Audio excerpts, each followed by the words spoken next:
Ukraine যুদ্ধে নিজেদের ভান্ডারের অন্যতম শক্তিশালী বোমা ফেলল রাশিয়া। সম্প্রতি দোনেৎস্ক পিপলস রিপাবলিকে ইউক্রেনের একটি অস্ত্র গুদামে ফেলা হয় এই বোমা। বৃহস্পতিবার বোমা হামলার ভিডিওটি প্রকাশ করা হয় রুশ প্রতিরক্ষা মন্ত্রণালয়ের টেলিগ্রাম চ্যানেলে। এক বিবৃতিতে জানানো হয়, বোমাটি ফেলা হয় দোনেৎস্কের রাজলিভ নামক গ্রামে। বসতিটি কুরাখোভো থেকে 23 কিলোমিটার পশ্চিমে অবস্থিত। মূলত গ্রামটিকে লজিস্টিক হাব হিসেবে ব্যবহার করে আসছিল কিয়েভের সেনারা। হামলার সঙ্গে সঙ্গেই বিকট বিস্ফোরণে কেঁপে ওঠে পুরো গ্রাম, ছাই দিয়ে ঢেকে যায় এলাকা। প্রতিরক্ষা মন্ত্রণালয়ের তথ্যমতে অস্ত্রের গুদাম ধ্বংসে ফেলা হয় FAB-3000 ক্যাটাগরির বোমা। FAB সিরিজের বোমাগুলো ডিজাইন করা হয়েছে শত্রুপক্ষের প্রতিরক্ষা, দুর্গ কিংবা সমরাস্ত্র তৈরির কারখানা ধ্বংসের জন্য। শক্তিশালী কাঠামোর কারণে বহুতল ভবনের ছাদ ধ্বংস করে ভেতরে প্রবেশ করতে পারে বোমাটি।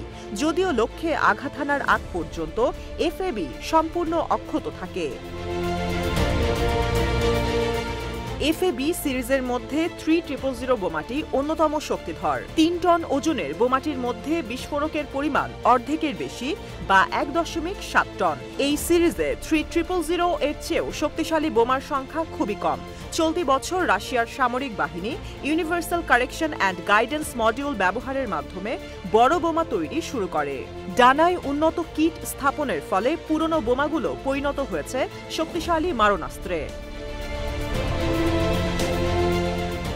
প্রাথমিকভাবে universal correction and guidance module ব্যবহার করা হতো FAB-250 কিংবা FAB-500 ক্যাটাগরির বোমায়।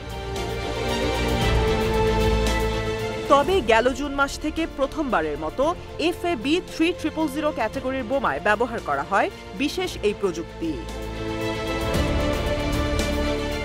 ভিডিও প্রকাশের পাশাপাশি দোনেৎস্কের শহর উগলেদার জয়ের খবর জানিয়েছে রুশ প্রতিরক্ষা মন্ত্রণালয়। বহুতল ভবন বেষ্টিত কৌশলগত গুরুত্বপূর্ণ শহরটি অবস্থিত রাজলিভ থেকে 40 কিলোমিটার দক্ষিণ পূর্বে।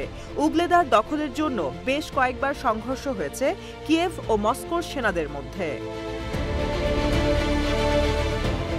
এদিকে রাশিয়ার ক্রমাগত হামলায় কার্যত অচল হয়ে পড়েছে দোনেৎস্কের উত্তরাঞ্চলের পানি সরবরাহ ব্যবস্থা।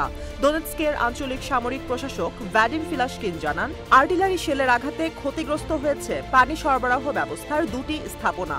কারিগরি সক্ষমতা না থাকায় শীঘ্রই পানি সরবরাহ চালু করা সম্ভব নয় বলে জানিয়েছেন ফিলাশকিন। স্লোভিয়ান্স্ক, ক্রামাতোরস্ক, দ্রুস্কিভকা ও কনস্টিয়ান্টিনেভকা সহ কয়েকটি শহরে 2,60,000-এর বেশি মানুষ নির্ভর করত এই পানি সরবরাহ ব্যবস্থার উপর।